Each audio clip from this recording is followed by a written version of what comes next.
माफी चाहूंगा, किसी टेक्निकल एरर की वजह से 2 मिनट हम लेट चल रहे हैं। उसके लिए मैं सभी से क्षमा प्रार्थी हूँ। आप सभी प्लीज अपने आप को ना म्यूट कर लिया कीजिए, उसके लिए बार बार कहने की आवश्यकता ना पड़े कभी भी। अपने आप को सभी लोग म्यूट कर लीजिएगा प्लीज।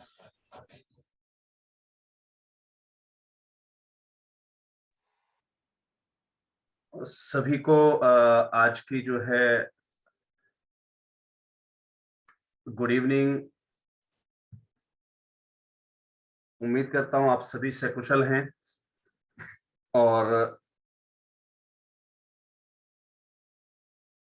काफी समय से आप लोग बिल्कुल जुड़ रहे हैं लगातार हमारी मीटिंग्स में। उम्मीद जो दिखी है आपके अंदर, कुछ पाने की, कुछ सीखने की, ये जज्बा बहुत दिनों बाद देखने को मिला है संस्थागत साथियों के बीच में। तो उम्मीद करता हूं इस जज्बे को हम हमेशा जिंदा रखें। माननीय अध्यक्ष महोदय अगर मौजूद हों तो एक बार अपने आप को अनम्यूट कर लीजिएगा।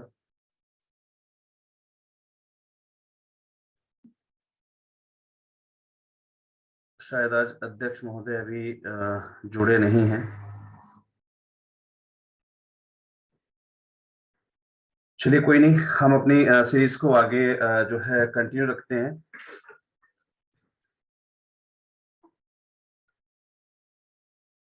आज एक खुशखबरी और आप सभी को देनी है। हमारे एक संस्थान Mahesh memorial foundation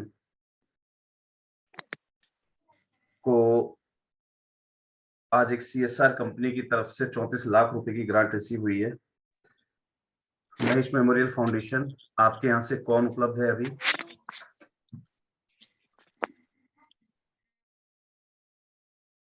Mahesh memorial foundation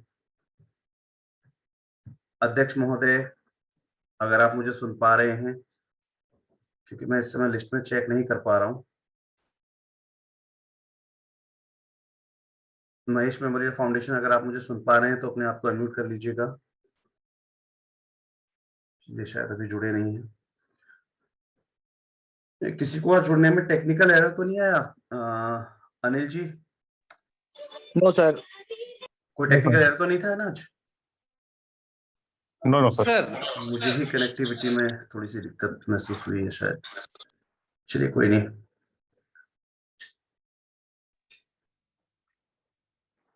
चलिए, आज का हमारा विषय जो है वो प्रीफेस ऑफ द एनजीओज है, यानी कि संस्था की प्रस्तावना लिखना। पहले दिन से हमने सीखा कि संस्था कितने प्रकार से हम रजिस्टर करते हैं। फिर हमने सीखा कि संस्था के जो उद्देश्य हैं वो कैसे लिखे जाने चाहिए, बायलॉज कैसे बनाया जाता है। हमने उसके बाद सीखा कि एनजीओ पैन में क्या क्या कमियां होती हैं, और इस सीरीज का सबसे विशेष दिन था एनजीओ पैन के ऊपर, जब हमने अपनी गाइडलाइंस प्रोवाइड की संस्थाओं को। तो ये तथ्य सामने निकल कर आया कि उस सेम डे में लगभग 250 से ज्यादा एनजीओज ने हमें कॉल करके अपने पैन की बारे में इंफॉर्मेशन दी कि सर, हमारा संस्था के नाम में और पैन कार्ड जो हमारा बना हुआ उसमें दोनों में बहुत बड़ी कमी है, बहुत बड़ी गलती है उसमें। तो ये चीज सबसे बेस्ट जो हमारा क्लास रही वो एनजीओ पैन पर रही, जबकि कोई भी कंसल्टेंट इन विषयों पर बात नहीं करते हैं। पैन को तो आज तक हमने कभी समझा ही नहीं था कि वो एक इम्पोर्टेंट विषय हो सकता है संस्थाओं के लिए, क्योंकि उसके बारे में नॉलेज हमें कम थी।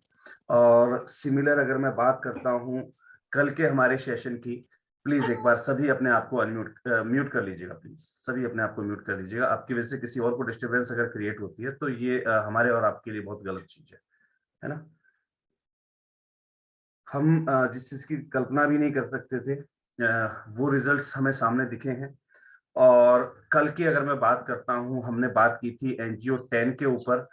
तो एक मिनट रुकिएगा, मैं सभी को म्यूट ही कर देता हूँ। चलिए जी, अब डिस्टरबेंस क्रिएट नहीं होगी। माफी चाहूंगा आप सभी लोगों को म्यूट करने के लिए, लेकिन बीच बीच में अगर डिस्टरबेंस क्रिएट होती है तो इसमें आपका समय खराब होता है, क्योंकि आप लोग कुछ सीखने के लिए यहाँ जुड़े हुए हैं।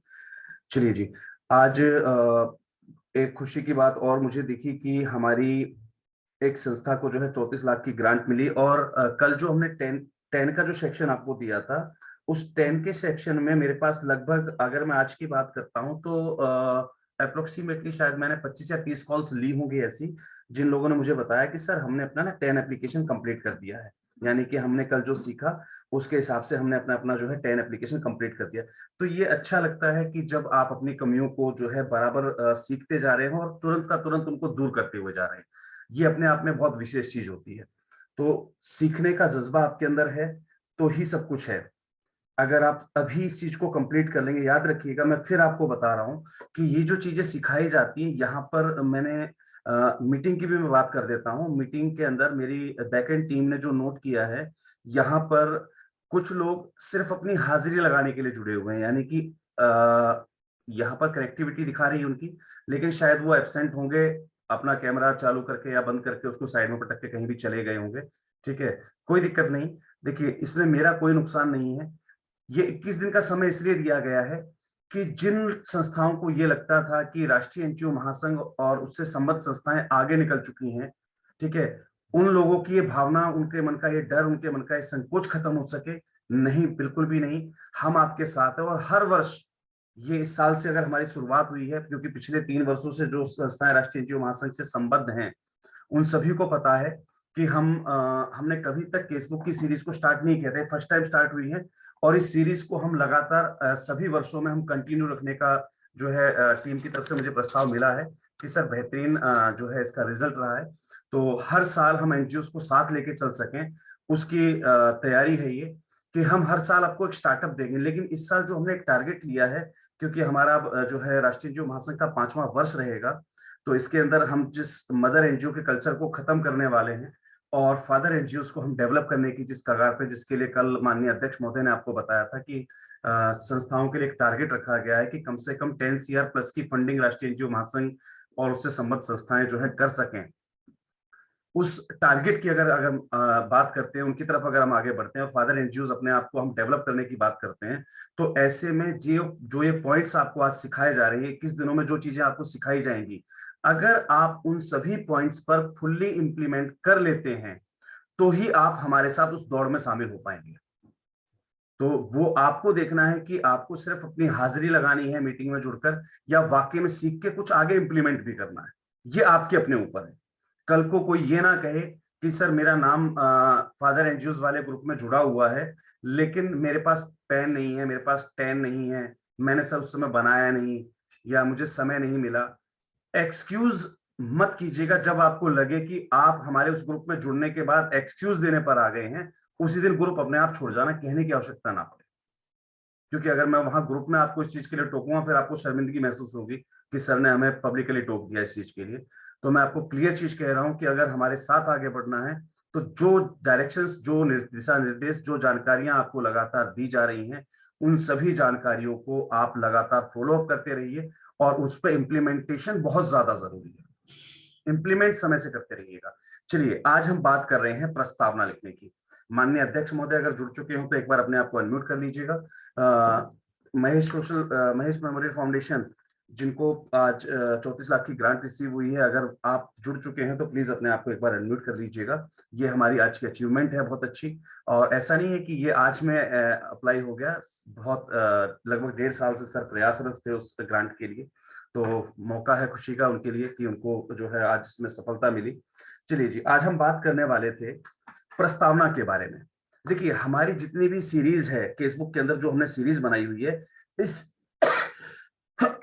सॉरी, इस सीरीज की विशेषता है कि हम इसमें स्टेप बाय स्टेप चल रहे हैं। पहले हमने आपको बताया कि एनजीओ का रजिस्ट्रेशन कैसे करते हैं। दूसरा हमने बताया कि रजिस्ट्रेशन करते समय हम बायोलॉज को लिखते समय किन किन चीजों का ध्यान रखते हैं, हमें बायोलॉज कैसा बनाना है। उसके बाद हमने आपको पैन एप्लीकेशन का बताया, उसके बाद हमने आपको 10 एप्लीकेशन का बताया। अब काफी लोग सोचते हैं कि ये सब कुछ कंप्लीट हो गया तो हमें एनजीओ दर्पण पे आना चाहिए। बिल्कुल भी नहीं। सबसे पहला कंसेप्ट आता है हमारे पास प्रस्तावना का। क्यों आया उसके बारे में बता देता हूं। जब हमने ट्रस्ट बनाई, उस ट्रस्ट में कहीं नहीं लिखा गया कि आप अध्यक्ष हैं, आप उपाध्यक्ष हैं, आप खजांची हैं या आप कौन है। वहां एक होता है मुख्य ट्रस्टी और बाकी के सभी सदस्य होते हैं, समिति सदस्य। ऐसे ही जब आप अपनी सोसाइटी बनाते हैं, सोसाइटी में भले ही आपने लिख दिया कि फला व्यक्ति अध्यक्ष है, फला उपाध्यक्ष है, ठीक है, फला कोषाध्यक्ष है, बस ये 2-3 पद आपने वहां दिखा दिया और आपने अपना रजिस्ट्रेशन ले लिया, बायोलॉज आपके पास लिखा हुआ रखा है। चलिए जी, अब एनजीओ दर्पण पे जब हम रजिस्ट्रेशन करते हैं, सब मोस्टली यहाँ जो संस्थाएं जुड़ी है सबका रजिस्ट्रेशन होगा एनजीओ दर्पण पर। लेकिन इस चीज से भी सभी लोग वाकिफ होंगे कि वहां पर हमें पर्टिकुलरली दिखाना पड़ता है कि कौन व्यक्ति अध्यक्ष है, कौन उपाध्यक्ष है, कौन सचिव है, कौन क्या है, और उसके बिना वो रजिस्ट्रेशन पूरा नहीं होता है। तो ऐसे में जिन लोगों ने ट्रस्ट बनाई है या जिन लोगों ने सेक्शन 8 बनाई है, तो सेक्शन 8 में हमारे पास दोनों के दोनों डायरेक्टर होते हैं। तो वहां पर आपकी सबसे पहली जो प्रस्तावना पास होती है वो इसी चीज की होती है कि किस व्यक्ति को क्या पद दिया गया है। और जो मैं अब आगे बताने वाला हूं वो काम आज तक किसी भी संस्था ने नहीं किया होगा। मैं इस बात के लिए डैम श्योर हूं। आपको चाहे संस्था चलाते हुए 1 साल हुआ हो और चाहे आपको संस्था चलाते हुए 50 साल हो गए हों, जो मैं आपको अब चीज बताने वाला हूं वो आपने आज तक नहीं की। उस चीज को आपने परफॉर्म ही नहीं किया, उस चीज की तरफ कभी ध्यान नहीं दिया और ना ही कभी आपको किसी ने उस बारे में आपको बताया, अवगत कराया। मैंने अपनी संस्था के अंदर जब संस्था का गठन किया तो मैंने उसके अंदर अध्यक्ष बनाया, मैंने उपाध्यक्ष बनाया, मैंने सचिव बनाया, मैंने कोषाध्यक्ष बनाया, मैंने सलाहकार नियुक्त किया और मैंने कार्यकर्ता को नियुक्त किया। मुख्य ये पद डालते हुए मैंने 7 या 9 मेंबरों की कमेटी मैंने अपनी बना ली। 5 मेंबर से वैसे कमेटी बन जाती है, ध्यान रखिएगा, मिनिमम 5 मेंबर से कमेटी बन जाती है आपकी। तो 5 पद कौन कौन से हो गए, नोट डाउन कर लीजिएगा अभी ध्यान से। अध्यक्ष, उपाध्यक्ष, नोट डाउन कर लीजिएगा ध्यान से। और ये बहुत इंपॉर्टेंट चीज है, नहीं करी है, आज नहीं है, कोई बात नहीं, पीछे आप जाके इसको बैकएंड पे कंप्लीट कर सकते हैं, जो मैं चीज बताने वाला हूं आपको। अध्यक्ष, उपाध्यक्ष, उपाध्यक्ष के बाद सचिव, सचिव के बाद आपका जो पद निकलता है वो है कोषाध्यक्ष यानी कि ट्रेजरर। मैं इंग्लिश में भी कंफर्म कर देता हूं, अध्यक्ष यानी कि प्रेसिडेंट, उपाध्यक्ष को प्रेसिडेंट हो गए आपके, सचिव सेक्रेटरी, कोषाध्यक्ष यानी कि आपके ट्रेजरर, सलाहकार, ये पद बहुत कम लोग देते हैं संस्था में जबकि ये विशेष पद होता है। एडवाइजरी मेंबर या एडवाइजरी, हम ऐसे जो है एडवाइजरी ट्रस्टी बोल देते हैं, एडवाइजरी मेंबर भी बोल देते हैं, एडवाइजरी बोर्ड भी बोल देते हैं हम इसको। एडवाइजरी यानी कि सलाहकार आपके यहाँ नियुक्त होना चाहिए। और 5वां जो सॉरी ये 5 पद आपके कंप्लीट हो जाते हैं, यहाँ पर आपकी कार्यकारिणी गठित हो जाती है। इसके बाद जो लोग जुड़ते हैं उनको शब्द दिया जाता है कार्यकर्ता का, वॉलंटियर्स। ये सभी ने बनाए होंगे, सबके यहाँ पर अध्यक्ष है, उपाध्यक्ष है, कोषाध्यक्ष है, सचिव है। एक आधा कोई गलती से नहीं है तो आप कल से नियुक्त भी कर देंगे। लेकिन एक गलती जो संस्था के रजिस्ट्रेशन के तुरंत बाद हम कर चुके हैं, मैं अब उससे अवगत कराने जा रहा हूं आपको। कितने लोग यहां पर हैं जो स्कूल चलाते हैं, एक बार मुझे हैंड रेज करके बताइएगा। किसी का प्राइवेट स्कूल चल रहा है क्या? कोई भी ऐसे सज्जन जो हमारे बीच इस मीटिंग में जुड़े हों जिनका स्कूल चलता हो, एक बार हैंड रेज कर दीजिए। प्रिंस पांडे जी, सर मैं आपको अनम्यूट कर रहा हूं, एक बार प्लीज अनम्यूट हो जाइएगा। जी सर, आप मुझे सुन पा रहे हैं? सर आपके नेटवर्क कमजोर है। केएन फाउंडेशन, मैं आपको अनम्यूट कर रहा हूं, प्लीज एक बार अनम्यूट हो जाइएगा। केएन फाउंडेशन, मैं आपको अनम्यूट कर रहा हूं। जी आवाज आ रही है आपको? केएन फाउंडेशन जी जी सर, स्कूल है आपका प्राइवेट? जी जी जी सीमा जी, सर आप मुझे बताइएगा कि मैं सही हूं या गलत हूं। आपके स्कूल जिस समिति के ऊपर रजिस्टर्ड होता है उसके अंदर आपका शिक्षा विभाग एक नियम देता है, आपको एक कानून लागू करता है आपके ऊपर कि आपके पास एक कोर कमेटी अलग होनी चाहिए जो पेरेंटल हो, यानी कि जो माता पिता जी होते जी हैं उनसे संबंधित। जी बिल्कुल सही हूं सर मैं? होता है। जी बिल्कुल। जैसे वहां पर एक समिति के ऊपर नियम लागू होता है कि आपके जो पेरेंट्स हैं, गार्जियंस हैं, धन्यवाद सर आपने इस चीज में सहयोग दिया, और क्या आप सर मुझे एक बार और कंफर्म भी कर दीजिएगा साथ साथ कि क्या उसके बिना स्कूल चला पाना संभव है? जी नहीं सर, उसके बिना संभव नहीं है। नहीं है, उसके बिना आपकी मान्यता ही पास नहीं होती है। एम आई राइट सर? जी, जी। सर बहुत बहुत ओके, धन्यवाद आपका सहयोग देने के लिए। Alright sir. जैसे वहां पर हमें एक अलग से कमेटी बनानी पड़ती है जो पेरेंट्स की होती है, वैसे ही जब हम अपना एनजीओ रजिस्ट्रेशन कर लेते हैं तो सिर्फ जो हमारी मुख्य समिति है, इसके अलावा एक समिति हमें और बनानी होती है। ये बात कितने लोगों को पता है? स्कूल की बात नहीं कर रहा हूं मैं, अब मैं सिर्फ संस्था की बात कर रहा हूं। संस्था में मुख्य जो समिति है आपकी, उसके अलावा एक समिति आपको और बनानी होती है। ये बात कितने लोगों को पता है? हैंड रेज कर दीजिएगा प्लीज। नहीं पता होगा सर, मुझे पता था। ये बात 99.9% लोग नहीं जानते हैं। उसमें एक समिति आपकी और बनाई जाती है। यहां पर एक जो पद आपको दिया जाता है ना, सलाहकार का, नोट डाउन कर लीजिएगा ध्यान से। ये जो सलाहकार का जो पद है, ये जो सलाहकार है, ये उस समिति का अध्यक्ष होता है और वो समिति आपकी कहलाती है सलाहकार समिति। नोट डाउन कर लीजिएगा। आप लोगों ने मेरे मुंह से बहुत प्यारे वर्ड सुने हैं राष्ट्रीय एनजीओ महासंघ में कि हमारी एक कोर टीम है। वो कोर टीम क्या है? वो यही है, बैकएंड टीम, जो सभी मशवरों पर सलाह करती है। हमें एक सलाहकार समिति का गठन करना होता है अपने लेटर हेड पर। ये रजिस्ट्रेशन में नहीं होती कहीं भी, ये रजिस्ट्रेशन में कहीं भी ये प्रारूप नहीं दिया गया होता आपको, लेकिन ये जरूरी होता है आपके लिए। आपको एक सलाहकार समिति का गठन करना होता है और मुख्य समिति में जिस व्यक्ति को अब आपने, जी हाँ बिल्कुल, कोर टीम जिसे आप बिल्कुल, उषा रानी जी आप बिल्कुल सही जगह पहुंच गए हैं। कोर कमेटी जो होती है आपकी मुख्य कमेटी से, जो आपकी मेन जो कमेटी है जो आपकी प्रस्तावना में लिखी है उससे अलग, ठीक है जी। तो यहां पर आपको, आपने जिस व्यक्ति को सलाहकार नियुक्त किया है, उसकी अध्यक्षता में एक सलाहकार समिति का गठन किया जाता है।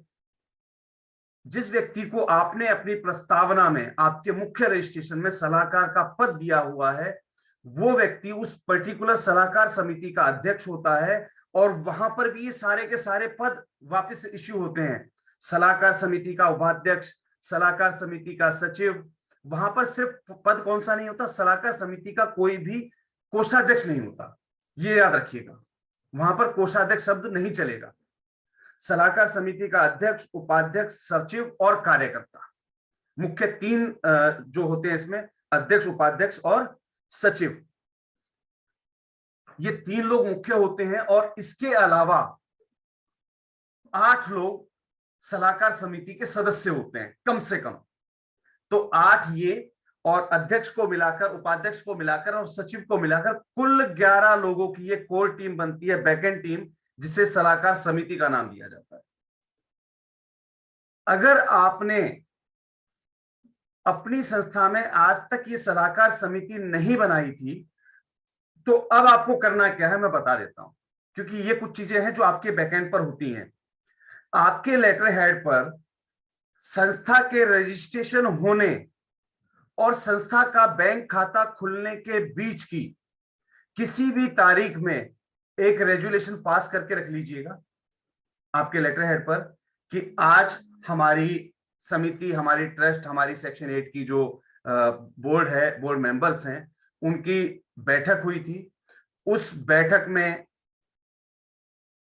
सर बिल्कुल, मुझे आपका मैसेज प्राप्त हो गया माननीय अध्यक्ष महोदय, आप शायद किसी काम में व्यस्त हैं, कोई बात नहीं सर। तो उस बैठक के अंदर ये फैसला लिया गया, मुख्य कमेटी की बैठक हुई जिसमें माननीय अध्यक्ष महोदय, उपाध्यक्ष महोदय, सचिव महोदय, कोषाध्यक्ष महोदय, सलाहकार महोदय उपस्थित थे। और उस समिति, उस बैठक में फैसला लिया गया कि संस्था के लिए एक सलाहकार समिति की जो है समिति का गठन किया जाए, जिसका गठन माननीय सलाहकार महोदय, उसमें जो सलाहकार का आपने नाम दिया था, उनकी अध्यक्षता में यह जो सलाहकार समिति का गठन किया गया। इसमें उपाध्यक्ष पद फला व्यक्ति को सचिव और फला व्यक्ति को जो है सलाहकार समिति के सदस्यों के रूप में मनोनीत किया गया। संस्था के रजिस्ट्रेशन से और संस्था का बैंक खाता खुलने के बीच में आपका ये जो प्रारूप है, ये लिखा होना चाहिए आपके लेटर हेड पर, उसके बीच की कोई भी तिथि चुन लीजिएगा, उस तिथि में इसको पास कर दीजिएगा, ये आपके उसमें डॉक्यूमेंटेशन में लगा लीजिएगा ध्यान से, ये बहुत जरूरी होता है। अच्छा, मुझे कितने लोग यहाँ पर हैं जो बता सकते हैं कि भारत के अंदर पहली संस्था कब बनी थी, किसने बनाई थी? शुरुआत जो संस्था के सिस्टम का है वो कहां से हुआ? Animal health is there.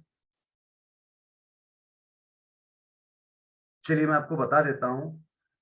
1970 में 1917 में एक मशहूर नाम है, सब जानते होंगे, रविंद्रनाथ टैगोर जी। जानते हैं सभी? रविंद्रनाथ टैगोर जी के भतीजे हैं गगनेंद्र नाथ टैगोर जी। गगनेंद्र नाथ टैगोर जी, उन्होंने 1917 में कलकत्ता से जो है, जो हथकरघा होती है, हाथ की जो कला होती है, तो हथकरघा में, हथकरघा के जो कलाकार होते हैं, जो बुनकर होते हैं, उनकी मदद करने के लिए सबसे पहली संस्था का संचालन किया था। तो वहां से शुरुआत हुई थी भारत के अंदर संस्था रजिस्ट्रेशन की, एनजीओ रजिस्ट्रेशन की। ये बहुत ही बारीक चीज है। हालांकि हमें कहीं जो है किसी प्रतियोगिता परीक्षा में नहीं जाना है कि वहां आईएएस आईपीएस की परीक्षा में हमसे सवाल पूछा जाएगा, हमें पता होना चाहिए। लेकिन जिस फील्ड में हम काम कर रहे हैं, उस फील्ड की जन्मभूमि, कर्म भूमि, जन्मदाता, है ना, कर्मदाता, इन सभी के बारे में हमारा परिचय होना बहुत जरूरी होता है। ये बहुत सारी चीजें हैं जो हमें सीखनी चाहिए। मदर टेरेसा का जीवन कैसा था, जो भी मुख्य मुख्य हमारे समाज सेवी रहे हैं आज के समय में भी, उन सभी के जीवनियों के बारे में सदैव कुछ ना कुछ पढ़ते रहिएगा। ये बहुत जरूरी होता है, क्योंकि आपकी लाइन में सीखना बहुत ज्यादा इंपॉर्टेंट है। तो ये चीज आप आगे आगे के लिए याद कर लीजिएगा। रविंद्रनाथ टैगोर जी के भतीजे हैं गगनेंद्र नाथ टैगोर जी, उन्होंने 1917 से संस्था के शुरुआत की थी, और तभी से भारत के अंदर संस्था के रजिस्ट्रेशन का जो प्रचलन है वो स्टार्ट हुआ था, सामाजिक संस्थाएं बनना शुरू हो गई थी। अब हम बात कर रहे हैं संस्था के रजिस्ट्रेशन की, तो रजिस्ट्रेशन हम कर चुके, बायोलॉज हम अच्छा लिख चुके, रजिस्ट्रेशन हमारे पास आ गया होगा, चाहे वो ट्रस्ट एक्ट में आया हो, चाहे सोसाइटी में आया हो, चाहे सेक्शन 8 में आया हो, है ना। वो मिलने के बाद हमने क्या किया, उसका पैन अप्लाई कर दिया, हमने उसके टेन के बारे में समझ आ गई कि टेन कैसे अप्लाई करते हैं, क्या इंपॉर्टेंस होती है टेन की। अब बात कर रहे थे हम जो हमारा प्रीफेस है संस्था का, जो हम प्रीफेस लिखते हैं, ठीक है, उसके बारे में हम बात कर रहे हैं। तो संस्था का जब हम प्रीफेस लिखने की बात करते हैं, तो यहाँ पर काफी सारी चीजें हैं जो हमें बारीकी से समझनी होंगी। अगर आपने अभी तक अपनी संस्था में सलाहकार समिति का गठन नहीं किया था, तो बिल्कुल करके रख लीजिए, क्योंकि आने वाले समय में ये सारी चीजें आपसे पूछी जाएंगी। प्रस्तावना लिखना इसी चीज को कहते हैं। इस प्रस्तावना का जब आपसे पूछी जाए, भाई आप प्रस्तावना लिखते हैं कि हाँ जी मैंने प्रस्तावना रजिस्टर बनाया हुआ है, एक काम करो, कई बार क्या होता है, इन चीजों का सामना कौन कर चुके हैं मैं बता भी देता हूँ आपको। जिनके यहाँ पर मंदबुद्धि बच्चों को स्कूल चलते हैं, अनाथ आश्रम चलते हैं, या आप रेजिडेंशियल फैसिलिटी से संबंधित कोई भी काम कर रहे होते हैं, या फिर कई बार जब इंक्वायरी आती है आपके यहाँ पर किसी भी ग्रांट से रिलेटेड, तो जब अधिकारी आता है ना, तो वो पूछता है जी कब से संस्था रजिस्टर्ड है आपकी, तो आप बताते जी मैं तो इतने सालों से चला रहा हूँ। अच्छा जी, हिसाब किताब मेंटेन रखते हो? सर बिल्कुल रखता हूँ। एक काम करो, जिस दिन आपकी संस्था बनी थी ना, उस टाइम का रजिस्टर लेके आना, सिर्फ ये चेक करने के लिए कि वाकई में आपके यहाँ डॉक्यूमेंटेशन मेंटेन होते हैं कि नहीं होते हैं। सिर्फ इस जानकारी को निकालने के लिए उसने आपसे क्या मंगवाया, सबसे पहला रजिस्टर, पहले साल का। अब ऑब्वियस सी बात है, मंगवा तो उसने लिया, अब उसमें उसका अधिकारी का काम होता है कमियां ढूंढना। वो कमियां कहां ढूंढेगा आपकी? सबसे पहले जैसी वो पहला पेज खोलेगा, अगर उस पहले पेज के अंदर आपकी सलाहकार समिति का की प्रस्तावना नहीं लिखी हुई है, वो तुरंत आपको टोक देगा, काहे की संस्था चला रहे हो आप? आपने कोई सलाहकार समिति का गठन नहीं किया था, अकाउंट खोल लिया, आप तो काम करना शुरू कर दिया। ध्यान रखिएगा, संस्था का खाता खोलने से पहले सलाहकार समिति का गठन हो जाता है। इस बात का विशेष ध्यान रखिएगा। अगर आपने अभी तक ये रेजोल्यूशन पास नहीं किया था, तो ये रेजोल्यूशन पास करके रख लीजिएगा आपका उस बैक डेट में। और अब तो बहुत सारे संस्था ऐसी हैं जिनके अध्यक्ष, उस समय के उपाध्यक्ष या उस समय के सचिव और कोषाध्यक्ष जो है वो रिजाइन देके जा चुके हैं, वो बंद हो चुके, मतलब जो है वो शायद कुछ लोग जो है दिवंगत भी हो चुके होंगे, तो उनके लिए बड़ी मुश्किल हो जाएंगी। लेकिन कोशिश कीजिए कि आप आज की डेट में इस चीज को जरूर कंप्लीट कीजिएगा। अगर ऐसी कोई परिस्थिति आती है कि भाई जो पिछले लोग थे वो नहीं है आज के समय में, तो ऐसे में आप आज से इस बात की शुरुआत जरूर कर लीजिए कि आज आप अपने सलाहकार समिति का गठन जरूर कर लीजिएगा। ये बहुत जरूरी है। और अगर ऐसी कोई स्थिति आती भी है तो बता दीजिएगा, सर वो एक पेज हो सकता है वो गिर गया हो, लेकिन हमारे यहाँ ये नियम चलता रहता है, देखिए हमने अभी भी किया था। तो एटलीस्ट आप उसको सेटिस्फाई कर सकते हैं कि हाँ जी चलो पिछला पेज खो गया होगा, लेकिन आपको इस चीज की नॉलेज थी, आप ये काम कर रहे हैं। तो वो आपको जो है लिखना बहुत जरूरी होता है।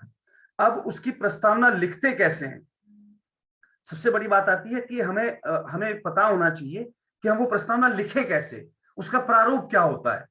वो प्रारूप कैसा रहेगा मैं बता देता हूं आपको। सबसे पहले आपको अपना एक रजिस्टर मेंटेन करना होता है प्रस्तावना लिखने के लिए, याद रखिएगा। हालांकि हम इसके लिए अलग टॉपिक हमारे पास है अवेलेबल, हम 7 या 8 तारीख में उसके ऊपर बात करने वाले हैं। ऑलरेडी मिनट्स रजिस्टर के ऊपर, कार्रवाई रजिस्टर के ऊपर हम बात करने वाले हैं। लेकिन कार्रवाई रजिस्टर में बहुत सारी चीजें आ जाएंगी, अटेंडेंस रजिस्टर भी आएगा, बहुत सारी चीजें आ जाएंगी। अभी हम सिर्फ बात करें प्रस्तावना की, तो आप सबसे पहले क्या खरीदेंगे, आपका प्रस्तावना रजिस्टर। आपने अपना प्रस्तावना रजिस्टर खरीद लिया। प्रस्तावना रजिस्टर खरीदने के बाद आपका जो प्रोसेस होता है वो क्या होता है, नोट डाउन कर लीजिएगा, मैं आपको जो बताने वाला हूं। और ये चीजें जो जो संस्थाएं सेल्फ हेल्प ग्रुप बना रही हैं, मतलब उन पे वर्क कर रही है, सेल्फ हेल्प ग्रुप इस पे वर्क कर रही है, वो इस चीज को बखूबी रूप से समझ जाएंगे जो मैं चीज आपको बताने वाला हूं। इसकी जो बैठक होती है उसकी एक कार्रवाई पुस्तिका बनाई जाती है, यानी कि जो मैंने आपसे रजिस्टर कहा है वो रजिस्टर आपको मेंटेन करना होता है। और उसे कार्रवाई प्रस्ताव, जो आप इसमें प्रस्ताव लिखते हैं उसको कार्रवाई प्रस्ताव कहा जाता है शुद्ध हिंदी की भाषा में। ठीक है, हम सेक्शन 8 में जो बात करते हैं वो रेजुलेशंस की बात करते हैं ना। तो कंपनी रेजुलेशन हो गया, या बोर्ड ऑफ जो है बोर्ड मेंबर की जो मीटिंग होती है, बोर्ड मीटिंग बोलते हैं उसको। तो एक बोर्ड मीटिंग हमें जो है पास करनी होती है। इसमें हमें करना क्या होता है, जिन जिन चीजों का ध्यान रखना है वो चीजें मैं आपको 6 पॉइंट बता रहा हूं, ध्यान से सुन लीजिएगा। प्रत्येक बैठक का जो प्रस्ताव होता है वो एक नए पन्ने में लिखना होता है। कई लोग सोचते हैं मैंने बड़ा रजिस्टर ले रखा है, 4 लाइनों में पिछली प्रस्तावना लिखी गई थी, क्यों ना एक लाइन मारूं और नीचे अगली वाली लिख दूंगा। मानता हूं हम संस्था वाले हैं, पेज बचाना है, कॉपी या पन्ने बचाना, प्रकृति को सेव करना हमारा सबसे बड़ा ध्येय होता है। लेकिन इतनी भी प्रकृति मत बचाइएगा कि आपके एक पेज में आप 4 प्रस्तावना लिख के बैठ जाएं। प्रस्तावना जो संस्था की होती है वो हमेशा सिंगल पेज में होती है। सिंगल पेज का मतलब ये नहीं कि आपके एक पेज में लिख दी जाए पूरी, नहीं, आपको चाहे उसके लिखने में 3 पेज वेस्ट हो गए हों आपके, यानी कि 3 पेजों में लिखी गई हो बेशक वो, लेकिन जब भी आप नई प्रस्तावना लिखें वो उसकी शुरुआत नए पेज से होनी चाहिए। उसको आप किसी भी पेज में जगह बची हो वहां से शुरू मत कीजिएगा। उसको आपके पास जो पेज बचा हुआ है उसमें कभी भी इन्वॉल्व मत कीजिएगा, ये बहुत जरूरी होता है। तो आपको प्रत्येक बैठक का जो आप प्रस्ताव लिखते हैं वो एक नए पन्ने पर लिखना होता है। सबसे पहली चीज नोट डाउन कर लीजिएगा, आपका वो जो रजिस्टर है जिस पेज पर आपको प्रस्तावना लिख रहे हैं उसकी बाईं तरफ, यानी कि लेफ्ट हैंड साइड में, बाएं को लेफ्ट ही बोलते होंगे आई थिंक सो, और दाएं को राइट बोलते होंगे, जी हाँ। तो लेफ्ट हैंड साइड में क्या लिखा जाता है, आपकी प्रस्तावना का संख्या, प्रस्तावना संख्या 1, प्रस्तावना संख्या 2, प्रस्तावना संख्या 3, ये आपके लेफ्ट हैंड साइड पे लिखी रहती है। लेफ्ट हैंड साइड पे आपने प्रस्तावना संख्या लिखी, और जो राइट हैंड साइड है आपका, उस राइट हैंड साइड पे आप क्या लिखेंगे, सबसे ऊपर आती है आपकी डेट। डेट लिखा आपने, डेट के बाद नीचे आता है डे, यानी कि दिन, दिनांक के बाद उसी के नीचे आएगा दिन। दिनांक के बाद आपने दिन लिख दिया, और दिन के बाद नीचे लिखा जाएगा फिर आपका समय। 3 लाइनों में, ऊपर की जो 3 लाइनें हैं आपके सीधे हाथ की तरफ, वहां पर आप जो जहां पर हेडिंग डालते हैं हम, बिल्कुल मेन आपने पेजों में देखा होगा, ऊपर एक डेट का कॉलम रहता है, तो वहां पर डेट, डेट के बाद डे डालना होता है, डे कौन सा है, शनिवार है, रविवार है, जो भी है वो आपने वहां पर डाला, उसके नीचे आपने समय डाल दिया, किस समय ये बैठक हुई। तो ये चीज आपके जो है राइट हैंड साइड पे होनी चाहिए, और लेफ्ट हैंड साइड पे क्या होना चाहिए आपका, बैठक की संख्या, कि आपकी बैठक क्रमांक कितनी है वो, है ना भाई, बैठक क्रमांक 1, बैठक क्रमांक 2, या प्रस्तावना क्रमांक 1, प्रस्तावना क्रमांक 2, जो भी है वो आप टाइटल उसको बैठक क्रमांक भी डाल सकते हैं, बैठक संख्या भी डाल सकते हैं, और प्रस्तावना संख्या भी डाल सकते हैं। ये चीजें लिखने के बाद जो बैठक पुस्तिका, उसके जो बीचों बीच का जो हिस्सा होता है, ठीक है, यानी कि लेफ्ट हैंड साइड और राइट हैंड साइड में तो आप लिख चुके हैं, आप बीचों बीच जैसे हम लिखते हैं ना, जो हेडिंग लिखते हैं हम एप्लीकेशन की, जहां पे लिखा होता है एप्लीकेशन लेटर, है ना, या हम इस टाइप की कोई हेडिंग लिखते हैं, तो वहां पर जो है आपको उस प्रस्तावना का नाम लिखना है, प्रस्तावना का टाइटल। अब ये प्रस्तावना जो है उसका टाइटल क्या हुआ, सलाहकार समिति का गठन। इसका टाइटल क्या हुआ, सलाहकार समिति का गठन। ये टाइटल आपने लिख दिया। टाइटल लिखने के बाद हम लोग बैठक करते हैं, ऑब्वियस सी बात है। हम देखिए लिखने के बाद में पहले बैठक करेंगे ना, तो समय वहां पर नोट कर दिया कि हम जिस समय बैठना शुरू हो गए वो टाइम हम वहां नोट कर चुके हैं, याद रखिएगा। जैसे ही हम सब लोग मौजूद हुए तो दिन दिनांक समय हम नोट कर चुके हैं, टाइटल डाल दिया हमने कि ये टाइटल है आज की बैठक का, और उसके बाद हमने बैठक करना शुरू कर दी। ध्यान रखिएगा इसके अंदर एक बड़ा शब्द आता है ऑथेंटिकेटेड फोटोग्राफ्स का। ये जो शब्द है बड़ा इंपॉर्टेंट है, ये आपके हर जगह काम आएगा। ऑथेंटिकेटेड फोटोग्राफ्स का मतलब होता है कि आप आज के दिन से लेकर भविष्य में जो भी सोशल वर्क करेंगे उसकी फोटोग्राफ्स ऑथेंटिक कौन सी होती है। तो ऑथेंटिक फोटोग्राफ हम जब सोशल वर्क करेंगे उसकी हम बाद में बात करेंगे उसमें ऑथेंटिक फोटोग्राफ्स कैसी होती हैं।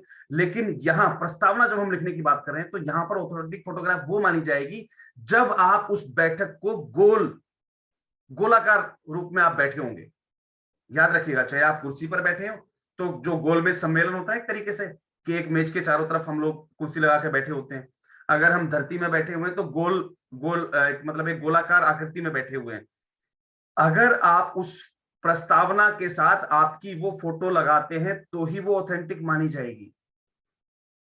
याद रखिएगा, प्रस्तावना के लिए हमेशा इस चीज को नोट डाउन कर लीजिए कि आपकी प्रस्तावना की जो आप प्रारूप लिखते हैं उनकी ऑथेंटिसिटी के लिए जो आप फोटोग्राफ्स लगाते हैं, या उनकी ऑथेंटिसिटी के लिए आपने प्रस्तावना आज लिखी, आपने कल हो सकता है न्यूज़पेपर वालों को भी दे दिया कि भाई समिति की एक बैठक हुई थी, लेकिन उस बैठक के अंदर मैंने कई लोगों को देखा है हाथ में गुलदस्ता लेके फोटो खिंचवाते हुए कि भाई ये बैठक हुई थी, इतने लोग सम्मिलित थे। वो फोटो ऑथेंटिक कभी नहीं मानी जाती, याद रखिएगा। क्यों नहीं मानी जाती, उसमें अंतर क्या होता है कि आज आप अपने 4 रिश्तेदारों से मिले हैं, आपकी बिटिया को देखने के लिए लड़के वाले आए हुए थे, तो जाहिर सी बात है 5-7 लोग वो आए होंगे, 5-7 लोग आप रिश्तेदार हो, आप थाली बदलो, आपने फोटो खींची, संस्था की प्रस्तावना हुई थी, बैठक हुई थी हमारी। फर्क क्या रहा संस्था की बैठक में और एक आम मीटिंग में। उसका सबसे बड़ा फर्क यही होता है कि जब आप एक गोल मेज सम्मेलन या एक आप जो है नीचे बैठकर धरती में जो है आपकी चटाई वगैरह बिछी हुई हो और वहां पर आप लोग जब एक गोल दायरे में बैठते हैं ना, तो वो ऑथेंटिसिटी मानी जाती है कि यार ये संस्था की बैठक है। आप सोफों पे बैठे हुए हैं, 5-7-10 लोग बैठे हुए हैं, आपने फोटो खींच ली और डाल दीजिए हमारी बैठक हुई थी, नहीं, नेवर एक्सपेक्टेबल। आप वो एक्सेप्ट होगी ही नहीं। आप डाटा लिखने में कुछ भी लिख लीजिए, बनाने में कुछ भी बना लीजिए। मैंने बहुत सारी संस्थाएं ऐसी देखी हैं जो दूसरे के प्रोग्राम में जाती है, बाद में अपना बैनर लगाया, साइड में खड़े हुए फोटो खिंचवाई और आगे जी हमारी संस्था ने भी ये कार्यक्रम किया था। नहीं, डाटा झूठा बनाना तो आप कितना ही बनाइए, झूठे डाटा से मतलब नहीं होता, और झूठे डाटा से जो संस्थाएं चल रही हैं वो आज भी खाली बैठी हुई है अपने घर पे। ये प्रैक्टिकल चीज है। जिन संस्थाओं ने झूठे डाटा पे काम किया है वो अपने घर बैठी हुई है खाली, वो आज भी ढूंढ रही है कि ग्रांट कब मिलेगी, कहां से मिलेगी, कैसे मिलेगी। ये प्रैक्टिकल चीज है। और याद रखिएगा, अगर आपकी वर्किंग सही होती तो शायद आपको इस मीटिंग में जुड़ने की आवश्यकता नहीं होती। ये बड़ी प्रैक्टिकल चीज कह रहा हूं आपसे। और अगर आज आप इस मीटिंग से जुड़ गए हैं तो आज के बाद ऑथेंटिक वर्क कीजिएगा, झूठे काम हमें करने ही नहीं। अगर हम सारे काम ऑथेंटिक करेंगे तो उसके बाद हमें कहीं से कहीं तक कोई दिक्कत नहीं आएगी। तो हमने क्या किया, एक बैठक आयोजित की जिसमें हम गोल आकृति में सब लोग बैठे हुए हैं, ठीक है। सबके हाथ में आपके कॉपी पेन दिख रहे हैं बकायदा। ये नहीं कि वो ऑथेंटिक करने के लिए उसको फोटो खींच लो इस टाइप से बिठा के, मैं बता रहा हूं आपको, क्योंकि हर एक व्यक्ति अपने विचार लिख के लेके आता है हमेशा, है ना। हर एक व्यक्ति अपनी अपनी चीजें लिख के लेकर आता है, तो कई बार ये चीजें मैच हो जाती हैं। हालांकि इतना वेरिफिकेशन कोई डीप डाउन नहीं करता है, लेकिन हम अपने आप को सॉलिड रखें हमेशा, ठीक है, जरूरी होता है। तो आपने क्या किया, आपने गोलाकार आकृति में बैठ गए, उसके बाद आपने जो है उस संबंधित विषय पर चर्चा शुरू कर दी कि भाई सलाहकार समिति का गठन करना है। अब जाहिर सी बात है, आपकी जो मुख्य समिति है उसके अंदर आपके सलाहकार तो ऑलरेडी आपकी बायोलॉजी में लिखे हुए हैं, है ना। आपने उन व्यक्ति से भाई कहा कि भाई आप अध्यक्ष हो, आप बताइए किस किस को क्या क्या पद देना है। आपने नाम मनोनीत किया, यानी कि जो सलाहकार समिति का जो अध्यक्ष है उसने नाम मनोनीत किया कि भाई फलाने व्यक्ति को मैं अपनी समिति में सचिव रखना चाहता हूँ, फलाने व्यक्ति को मैं अपनी समिति में जो है सचिव के बाद कौन सा पद बताया था मैंने आपको, सॉरी, उपाध्यक्ष रखना चाहता हूं, है ना। अब उसकी नहीं मानी जाएगी, जो बाकी के 8 मेंबर बचे उनसे उसके बारे में हैंड रेज करवाए जाएंगे, भाई कितने लोग इस चीज के पक्ष में कि फला व्यक्ति को इस सलाहकार समिति का सचिव बनाया जाए, तो कितने लोगों ने वोटिंग करी। अब ये सारी चीज आपको नोट डाउन करते रहना है एक रफ पेज पर कि फलाने व्यक्ति को मनोनीत किया अध्यक्ष महोदय ने, इसके पक्ष में इतने लोगों ने वोट दिया, उनके नाम लिख देने हैं। इतने लोग ने उसके पक्ष में वोट नहीं दिए तो उनके नाम अलग कर देने, पक्ष के नाम अलग और विपक्ष के नाम अलग। ऐसे ही जब सचिव के बाद उपाध्यक्ष का चयन हुआ तो उपाध्यक्ष के लिए किस किस का नाम मनोनीत हुआ, किसके पक्ष में कितने वोट पड़े, ये सारी कार्रवाई आपने वहां पर बैठकर कर ली। आपकी जो है अध्यक्ष मतलब जो अध्यक्ष ने जो है अपना उपाध्यक्ष और अपना सचिव नियुक्त कर लिया, और बाकी के सभी रह गए आपकी उस कोर कमेटी, उसके सलाहकार समिति के मेंबर, ठीक है जी। अब आप उसकी प्रस्तावना लिखना स्टार्ट करेंगे। प्रस्तावना कैसे लिखी जाएगी, अब उस पर आ जाते हैं। आपने संस्था का नाम लिखना सबसे पहले, फला संस्था की फला जगह पर, जो एरिया है, सिटी है, ठीक है, फला जगह पर, और जो पर्टिकुलर स्थान है, चाहे वो आपका हेड ऑफिस रहा हो, चाहे आपका ब्रांच ऑफिस रहा हो, जो भी रहा हो, ठीक है, फला जो बैठक का स्थान हो गया, बिल्कुल शहर के नाम के बाद स्थान वगैरह, मतलब एक कंप्लीट एड्रेस डाल दीजिएगा। उस जगह पर फलाने व्यक्ति की अध्यक्षता में, अब फलाना व्यक्ति अध्यक्षता कौन आएगी, यहां पर आएगी मुख्य कमेटी। मुख्य कमेटी की देखरेख में, मुख्य कमेटी में से अध्यक्ष महोदय उपस्थित थे या नहीं थे, उपाध्यक्ष थे कि नहीं थे, सचिव थे कि नहीं थे, कोषाध्यक्ष थे कि नहीं थे, है ना। जो अगर हैं तो उनके नाम डाल दो, सलाहकार महोदय, कोषाध्यक्ष महोदय, फलाने महोदय की के निरीक्षण में सलाहकार समिति के गठन का जो है प्रस्ताव पारित किया गया, और सलाहकार समिति के प्रमुख, अब वो व्यक्ति जो सलाहकार के नाम से आपके यहां पर एंटर्ड है, सलाहकार व्यक्ति के प्रमुख फलाने की अध्यक्षता में फला व्यक्ति और फला व्यक्ति को सचिव और उपाध्यक्ष के रूप में, सलाहकार समिति के सचिव और उपाध्यक्ष के रूप में मनोनीत किया गया, जिनके पक्ष में या जिनके फेवर में फला मतलब इस समिति से इतने लोगों की वोटिंग, वहां पर नंबर ऑफ पर्सन आप डाल सकते हैं, इतने लोगों ने इनके पक्ष में वोट दिया, इतने लोगों ने इनके गैर पक्ष में वोट दिया, और सर्वसम्मति से फला फला व्यक्ति को ये पद आवंटित कर दिए गए, और ये समिति का जो है गठन कर दिया गया। और बचे हुए जब जो सदस्य हैं, ठीक है, इस समिति में कुल 11 सदस्यों को स्थान दिया गया था, जिसमें से अध्यक्ष महोदय की अध्यक्षता में फला व्यक्ति को सचिव और फला व्यक्ति को उपाध्यक्ष नियुक्त करते हुए बाकी लोगों को सलाहकार समिति के सदस्य मनोनीत किया जाता है। ये हो गया आपका फाइनल। ये फाइनल होने के बाद नीचे साइन किसके होंगे, जो मुख्य कमेटी थी आपकी, मेन कमेटी, जो आपकी बायोलॉजी में लिखी हुई है, जो आपकी ट्रस्ट डीड में लिखी हुई है, मेन लोग, उनके सील और साइन हो जाएंगे, वहां पर आपके सील और साइन हो जाएंगे। वो सील और साइन कंप्लीट होने के बाद आपके ये प्रस्तावना हो गई खत्म। यहां पर कुछ चीजें जरूर हैं याद रखने की।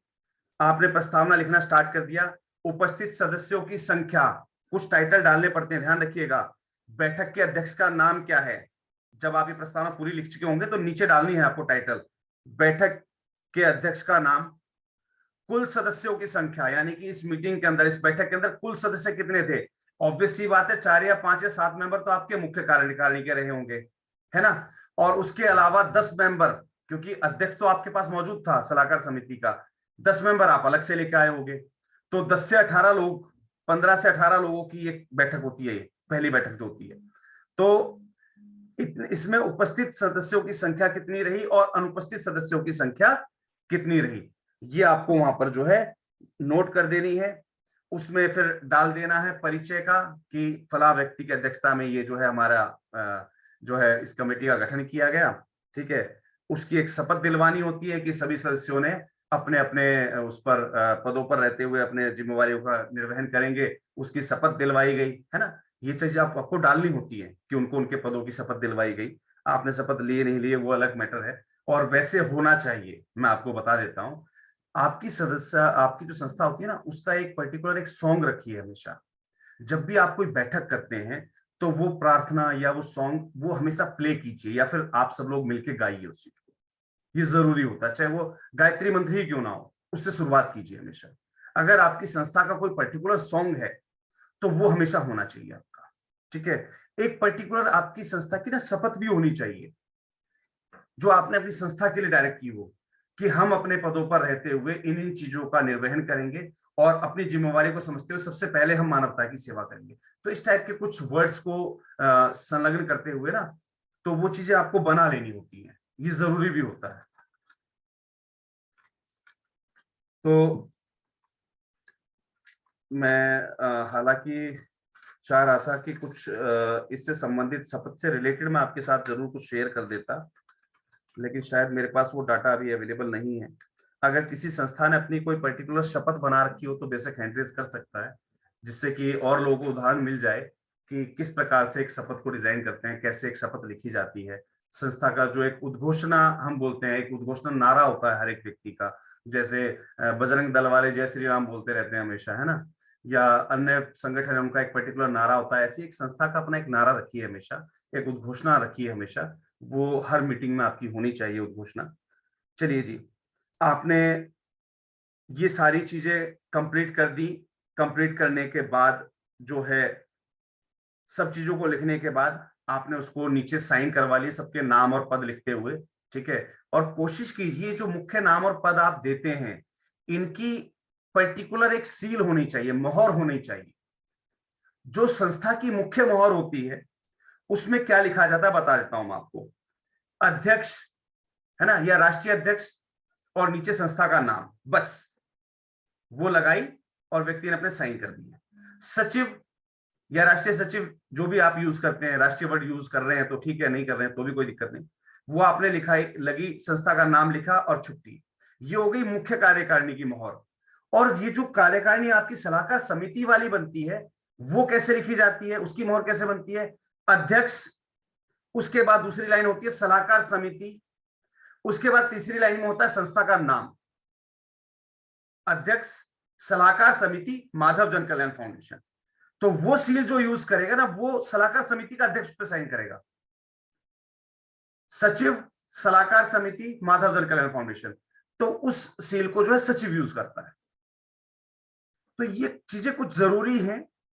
मोहर हर व्यक्ति की, जो पद आपने दी है, इन पदों पर मोहर आवश्यक होती है। अगर हम मुख्य कार्यकारिणी की बात करें, अध्यक्ष के अलग मोहर होनी चाहिए उसके पास, उपाध्यक्ष की मोहर उसके पास होनी चाहिए, सचिव की मोहर उसके पास होनी चाहिए, कोषाध्यक्ष की मोहर उसके पास होनी चाहिए, सलाहकार की मोहर उसके पास होनी चाहिए। मुख्य सलाहकार फलानी समिति, वो क्या लिखेगा? मुख्य सलाहकार फलानी संस्था या फलानी समिति, ठीक है। ये 5 मोहर तो उसकी हो गई। अब ये जो आपकी सलाहकार समिति बनी थी, उसकी 3 मोहर बनेगी। जैसे सलाहकार प्रमुख तो उसके पास तो है ही ऑलरेडी। अब जो सचिव रह गया तो सचिव, सलाहकार समिति, संस्था का नाम, है ना। आपका जो है उपाध्यक्ष, सलाहकार समिति और संस्था का नाम, छुट्टी। तो ये इसका गठन आप हमेशा कर लीजिएगा। और इसके बाद जब भी जितनी बार आपको प्रस्तावना की जरूरत पड़े, उतनी बार आपकी इस प्रस्तावना में एक लाइन और ऐड हो जाया करेगी। सबसे पहले क्या ऐड हो जाया करेगी? पिछली बैठक की समीक्षा, इससे पहले जो बैठक हुई थी उसकी समीक्षा, ये हमेशा ऐड ऑन करते रहिएगा। बस इसके अलावा प्रस्तावना में कोई नई चीज नहीं होती, कोई तीर भाले और तलवार नहीं चलानी होती है, जनरल रूप से आपको ये चीज लिखनी होती है। तो ये आपके लिए मैंने आपको बता दिया है कि ये होती है प्रस्तावना लिखना। यहां पर आपने प्रस्तावना लिख दी अपनी, और प्रस्तावना के साथ आपने अपनी जो है सलाहकार समिति का गठन कर दिया। अब इसके बाद क्या लिखी जाएगी? दूसरी प्रस्तावना। दूसरी प्रस्तावना क्या होगी उस पर ही बात कर लेते हैं फटाफट, क्योंकि अगला जो हमारा टॉपिक है कल हम जिस पे बात करने वाले हैं वो उससे रिलेटेड है। दूसरी प्रस्तावना में सलाहकार समिति के प्रमुख की उपस्थिति में, ये ध्यान रखिएगा, वहां पर हम सलाहकार समिति को नहीं बुलाते। सलाहकार समिति काम करती है जब हम कोई वर्किंग कर रहे हैं, उस समय यहाँ पर उसका काम नहीं होता। तो हमारे जो मुख्य व्यक्ति हैं, यानी कि हमारा अध्यक्ष, उपाध्यक्ष, सचिव, कोषाध्यक्ष, सलाहकार, और जो हमारे कार्यकर्ता है मुख्य कार्यकारिणी के सभी व्यक्तियों की मौजूदगी में, याद रखिएगा ये जो आपकी प्रस्तावना, इसमें कोई भी व्यक्ति एब्सेंट नहीं होना चाहिए, ये मुख्य चीज होती है। आप उसके बाद जितनी प्रस्तावना लिखें उसमें एक आधा कोई एब्सेंट हो जाए चल जाता है, लेकिन यहां पर अनुपस्थिति मत दिखाइएगा। तो इन लोगों की उपस्थिति में आपको एक और रेजुलेशन पास करना होता है कि फला फला फला व्यक्ति की मौजूदगी में एक प्रस्ताव पास किया गया कि संस्था का बैंक खाता, अब जिस बैंक में आपने बात करके उस बैंक का नाम लिखना है, संस्था का खाता फला बैंक की फला ब्रांच में खुलवाया जाए। इस पर समीक्षा बैठक की गई और सभी उपस्थित सदस्यों की मौजूदगी में सर्वसम्मति से यह प्रस्ताव पास किया गया। क्योंकि जब आप बैंक में खाता खुलवाने जाएंगे तो वो आपसे मांगेगा कि आप एक रेजुलेशन की कॉपी लेके आइए, ठीक है। तो वो रेजुलेशन, बोर्ड रेजुलेशन जिसे हम बोलते हैं सेक्शन 8 के अंदर, वो यही होता है। प्रस्तावना जिसे बोला जाता है संस्था की, ट्रस्ट और सोसाइटी की, उसमें यही चीज होती है। तो उसके बाद वो आपका जो है बैंकिंग सेक्टर में काम आता है, ठीक है। तो वो आपके पास लिखा होना चाहिए। तो दूसरी प्रस्तावना आपको किसकी लिखनी है? बैंक की, कि हमारी संस्था की बैठक, वही सारी चीजें, सारे पॉइंट्स आप वही फॉलो करेंगे, स्थान, समय, दिनांक, वो सारी चीजें आप डालेंगे, कब बैठक करी आपने, कितने सदस्य मौजूद रहे। हालांकि इसमें मुख्य कार्यकारिणी आ रही है, तो मुख्य कार्यकारिणी के सभी मेंबर जो हैं, ये सदस्यगण जो पद पर हैं, पदासीन सदस्य की बात कर रहा हूं मैं, नॉर्मल सदस्य एब्सेंट हो कोई दिक्कत नहीं, जो पदासीन व्यक्ति हैं, यानी कि अध्यक्ष, उपाध्यक्ष, सचिव, कोषाध्यक्ष, सलाहकार और कार्यकर्ता में से एक व्यक्ति, ये 6 लोग जरूर वहां पर प्रेजेंट होने चाहिए। इन 6 लोगों की उपस्थिति में आपको एक और रेजुलेशन पास करना है, उसको आप देखेंगे बैठक नंबर 2 का, उसको आप लिखेंगे बैठक नंबर 2, है ना। और संस्था के खाता खुलाने बारे में बैठक, है ना, वो टाइटल डालते हुए उसको ऐसे ही आप मेंटेन कर देंगे कि भाई बैठक की गई थी अध्यक्ष महोदय की अध्यक्षता में, और ये फैसला लिया गया कि संस्था का खाता फला बैंक की फला ब्रांच में खुलवाया जाए, और उसमें जो है फला व्यक्ति को जो है कोषाध्यक्ष के रूप में सर्वसम्मति से जो है ये जो है अधिकार दिए जाए। क्योंकि सब लोग थोड़े जाएंगे, 7 के 7 लोग, 5 के 5 लोग तो हो जाएंगे बैंक में खाता वो साइन करने के लिए। तो वहां 1 या 2 व्यक्तियों को आप जो है ऑथराइज सिग्नेचरी बना देते हैं। सोसाइटी में मैंने देखा है 2 लोग साइन करके आते हैं, ट्रस्ट में मैंने देखा है कि एक ही व्यक्ति साइन कर लेता है, सेक्शन 8 में भी एक ही व्यक्ति को हम ऑथराइज बना देते हैं। तो उस पर लिख दीजिएगा जिस व्यक्ति को आप ऑथराइज सिग्नेचरी बना रहे हैं, ठीक है, उसका नाम वहां पर कि सर्वसम्मति से फला व्यक्ति को जो है इस बैंक अकाउंट को ऑपरेशन के लिए, इस बैंक अकाउंट से संबंधित सभी कार्यों के लिए जो है ऑथराइज सिग्नेचरी, ठीक है, नियुक्त किया गया। ये चीजें आपको वहां पर कंप्लीट कर लेनी है। अभी तक हमने संस्था का रजिस्ट्रेशन किया, बायोलॉज में सारे पॉइंट सीखे समझे, कैसे कौन कौन से पॉइंट डालने चाहिए, क्यों इंपॉर्टेंट होते हैं। हमने पेन सीखा, हमने 10 सीखा। ये चीजें कंप्लीट होने के बाद हमने अपनी प्रस्तावना लिख के अब तैयार कर ली है। कल की डेट में, यानी कि 6 जनवरी को, हम और आप इसी बैठक के दौरान चलेंगे बैंकों में, देखेंगे कौन सा बैंक अच्छा है, किस बैंक में संस्था खाता खुलना चाहिए, किस बैंक से हमें क्या क्या सुविधाएं लेनी चाहिए, ये सारी बातें हम कल सीखेंगे। उम्मीद करता हूं आज की ये जो बैठक है वो आप लोगों के लिए जो है लाभदायक रही होगी। बहुत सारी इंफॉर्मेशंस ऐसी मिली होंगी आपको जो आज तक शायद नहीं मिली हैं, नहीं सीख पाए हैं आप लोग, या कभी सीखने का प्रयास नहीं किया। और आज कल की जो हमने बैठक में बात की थी, अब मैं विषय खत्म कर चुका हूं, आज के विषय को हम कंप्लीट कर चुके हैं। अब हम जनरल बातें कर रहे हैं। कल हमने बैठक में बात की थी आपकी सक्रियता की। आपकी सक्रियता की कल जो हमने बातें की उसमें से अभी तक मात्र 5% लोग ही सक्रिय हुए। अगर मैं सिर्फ मीटिंग की बात करता हूं, सिर्फ 5% लोग सक्रिय हुए। और याद रखिएगा, आपके पास जो लिंक आता है, आपके पास जो पोस्टर आता है केसबुक सीरीज का, इस केसबुक सीरीज में आपने देखा होगा हर बार यूजर आईडी, पासवर्ड या लिंक सेम रहता है। और आपको जो लिंक दिया गया है उसमें 1 हफ्ते तक की हमारी सभी डिटेल्स दी गई हैं कि भाई 1 हफ्ते का तक इन इन विषयों पे चर्चा रहेगी। यानी कि जो आपके पास पोस्टर मौजूद है, मैं आपको बता देता हूं, उसमें आपको 7 जनवरी सैटरडे तक का दिया गया है, टास्क ऑफ द वीक तक का। टास्क ऑफ द वीक तक, यानी कि सैटरडे को हम जो टास्क ऑफ द वीक देंगे आपको, उसके बाद आईडी, पासवर्ड, लिंक, तीनों चीज चेंज हो जाएंगी और उन्हीं लोगों को मिल पाएंगी जो लोग वाकई में हमें फॉलो कर रहे थे। क्योंकि कल हमने आपके साथ जो है सोशल मीडिया लिंक शेयर किए थे। अब अगर आप उनसे जुड़े हुए हैं, आप उन पे आपको फॉलो कर चुके हैं, तो ऑटोमेटिकली आपको लिंक मिल जाएगा नए वाले। कल जो हमने आपके साथ सोशल मीडिया लिंक शेयर किए थे उसमें फेसबुक का ग्रुप भी लिंक भी था। अगर आप उस ग्रुप में जुड़े हुए हैं तो आपके पास लिंक ऑटोमेटिकली पहुंच जाएगा। अगर आप नहीं जुड़े हैं तो आप बैठे रह जाएंगे, आपके पास लिंक नहीं होगा। और ये जो लिंक है वो शनिवार के बाद रविवार को काम नहीं करेगा, इस लिंक को बदल दिया जाएगा। अगर आप सक्रिय रूप से महासंघ के साथ सक्रिय हैं तो आगे आपको महासंघ के साथ बढ़ने का चांस दिया जाएगा। नहीं तो बाकी चीजें सीखने के लिए आप जो है ट्रेनिंग सेंटर में आते रहिएगा। क्योंकि जब निशुल्क जानकारी में आप लोग एक्टिव नहीं है तो ऑब्वियस सी बात है कि आपकी मेंटेलिटी जो पैसे से मिलेगा उसकी वैल्यू है, तो फिर पैसे से सीखने आ जाइएगा, कोई बुराई नहीं है। यहाँ पर आपको सभी जानकारी निशुल्क दी जा रही है, इसलिए आपका एक्टिव होना बहुत जरूरी है। आज बहुत ही अच्छा लगा मुझे, हमारे अगर वो संस्थागत सदस्य मौजूद हों जिन्होंने आज मुझे फोन किया था और एक बढ़िया सलाह दी थी मुझे कि सर हर एक संस्था को ना एक टारगेट दे दीजिए कि वर्कशॉप, आप सभी को पता होगा कि 11 और 12 फरवरी को हमारी एक वर्कशॉप होने जा रही है मिर्जापुर उत्तर प्रदेश में।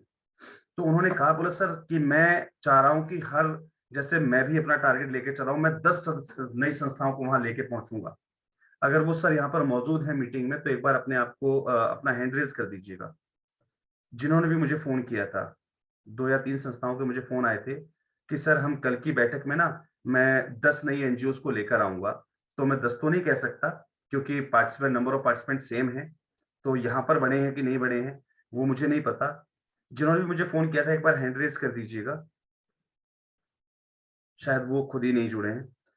तो मैं आप लोगों को एक टारगेट दे रहा हूं कि कल, यानी कि आगामी शनिवार तक कोशिश कीजिए आपके रेफरेंस से 4 से 5 एनजीओ कम से कम यहां नहीं जुड़े इस बैठक में भी। और बात करते हैं हम वहां की, यानी कि वर्कशॉप की, तो सभी के रेफरेंस से 10-10 एनजीओ वहां पर जरूर आए। इसके लिए आज से ही प्रयासरत हो जाइएगा। समय मैंने आपको पूरा दिया हुआ है। इस समय आपके पास 1 महीना और 5 दिन का समय पूरा दे रखा है मैंने आपको।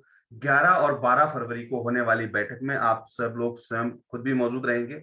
यानी कि जो वर्कशॉप होने जा रही है 11 और 12 फरवरी की मिर्जापुर उत्तर प्रदेश में, उसमें आप सभी लोग भी मौजूद रहने का प्रयास कीजिएगा और कोशिश कीजिएगा आपके लोकल क्षेत्र से, आपके हर एक लोकल क्षेत्र में 4 से 5 होते होती हैं, तो सब कम से कम 5-5 संस्थाओं को आप लोग अपने साथ जरूर लेकर आइएगा। रजिस्ट्रेशन लाइन 15 तारीख तक चालू रहेंगी, उसके बाद बंद कर दें क्योंकि सीट्स का भी लिमिटेड देखना पड़ेगा हमें। सीट हम लिमिटेड रह चुकी हैं, हालांकि उसको हमने 100 से 200 करवा दिया था, लेकिन उसके बावजूद भी कम पड़ेंगी सीटें हमारे पास। तो अपना रजिस्ट्रेशन पहले से आप बता दीजिएगा कि आप खुद भी आ रहे हैं और आपके साथ ये 5 संस्थाएं आ रही हैं। जो जो संस्थाएं इस टास्क को पूरा करके आएंगी उनको उसी राज्य के अंदर, जिस राज्य से भी आप आए हैं, उस पर्टिकुलर राज्य में राष्ट्रीय एनजीओ महासंघ के मुख्य पदों पर नियुक्ति आपकी दी जाएगी। लेकिन आपका नाम अगर मेरे पास पहले से है तो ही मैं आपके नियुक्ति पत्र लेकर वहां पहुंच सकूंगा। अगर आपकी एक्टिविटी मुझे दिख गई, जैसे उन संस्था वालों ने मुझे कहा कि सर मैं 10 संस्थाओं को लेकर आऊंगा, तो ऑब्वियस सी बात है जो संस्थाएं 10 संस्थाओं को लेकर आ रही हैं वर्कशॉप के अंदर, तो उनके लिए अलग से मुझे मोमेंटो शील्ड या कुछ ना कुछ व्यवस्थाएं करनी होगी सम्मान के रूप में। तो वो चीज मुझे अगर पहले से पता रहेगी तो ही मैं उन चीजों को अरेंज कर पाऊंगा। तो उसके लिए मैंने आपको समय दे दिया है 15 जनवरी तक का। तो 15 जनवरी तक आप अपना प्रयास पूरा कीजिए कि आप सभी लोगों को बताएं कि ऐसे ऐसे एक वर्कशॉप होने वाली है। और वो व्यक्ति रजिस्ट्रेशन बाद में करेगा, याद रखिएगा, वो ऐसे रजिस्ट्रेशन नहीं करेगा। सबसे पहले उसको लेके आइए आप यहाँ इस बैठक के अंदर केस बुक सीरीज में। जब केसबुक सीरीज में वो देखेगा कि हाँ, यहाँ मिलने वाला ज्ञान वाकई में उसे आज तक ना कभी सुनने को मिला है, ना किसी ने समझाया, ना कभी किसी ने बताया है, तो ऑब्वियसली उसका मन करेगा कि नहीं यार, मुझे अब इसकी जो मेन बैठक होने वाली है या फिर जो वर्कशॉप होने वाली है वहां जाऊंगा, मैं सीखूंगा कुछ ना कुछ।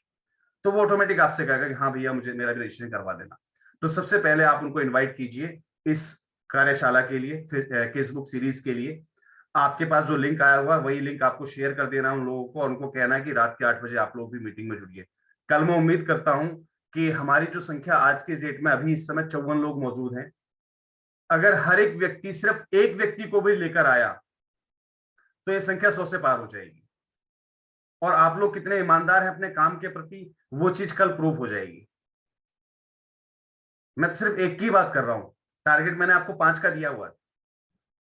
अगर हर व्यक्ति ईमानदार निकला, देखिए एक तो वैसे ही भाग गया, 54 में से 53 ही हो गए।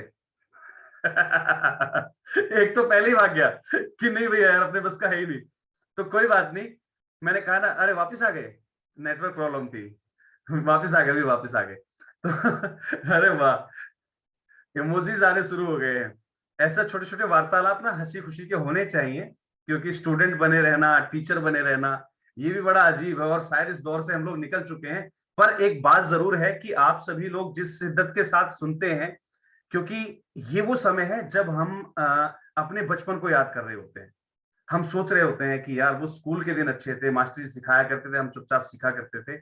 आज कहीं ना कहीं उसी बहाने आपको वो दिन वापस दे रहा हूं मैं।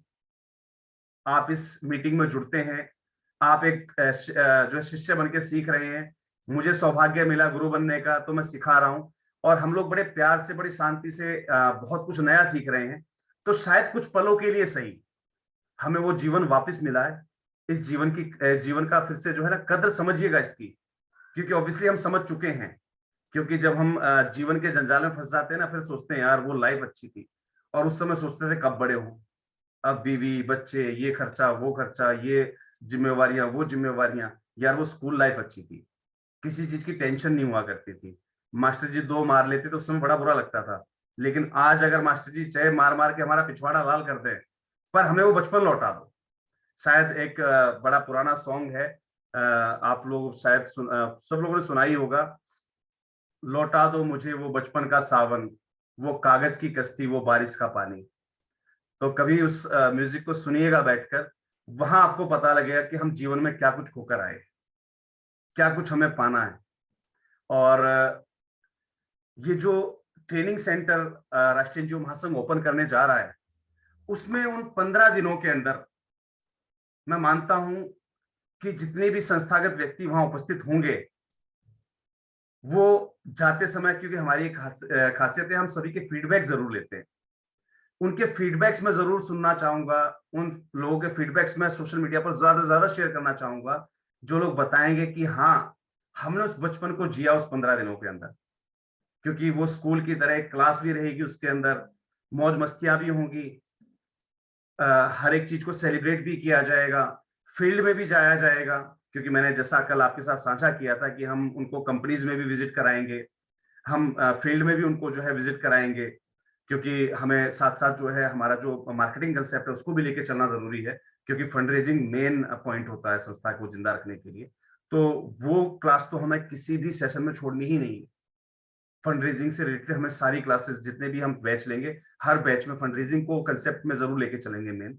क्योंकि कोई व्यक्ति इतने दूर से आया है, इतना इन्वेस्ट कर रहा है, 15 दिन खराब कर रहा है, और वो कुछ ढंग का ना सीख के जा पाए, तो एटलीस्ट वो चीजें जरूर हो। ओप्पो A5, आपका एक क्वेश्चन है सर, बिल्कुल हैंड रेज कर दीजिए, हैंड रेज कर दीजिए सर, जो कि मैं आप अनम्यूट कर सकते हैं अपने आप। जिन्होंने भी अभी चैट बॉक्स में लिखा कि आपका एक प्रश्न है, वो अपने आप को हैंड रेज, सॉरी, अनम्यूट कर लीजिए सर।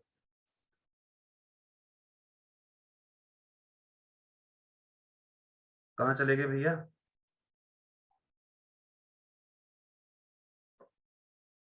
चलिए जी, उम्मीद करता हूं आज की बैठक सफल रही होगी, और आने वाले समय में हम और आप मिलकर यूं ही कुछ नया सीखते रहें। बहुत कुछ है इस लाइन के अंदर सीखने और समझने का। सर अपने आप को अनम्यूट कर लीजिए, मैंने आपको बोला हुआ ओप्पो A5, अपने आप को अनम्यूट कर लीजिए प्लीज। जी बोलिए सर।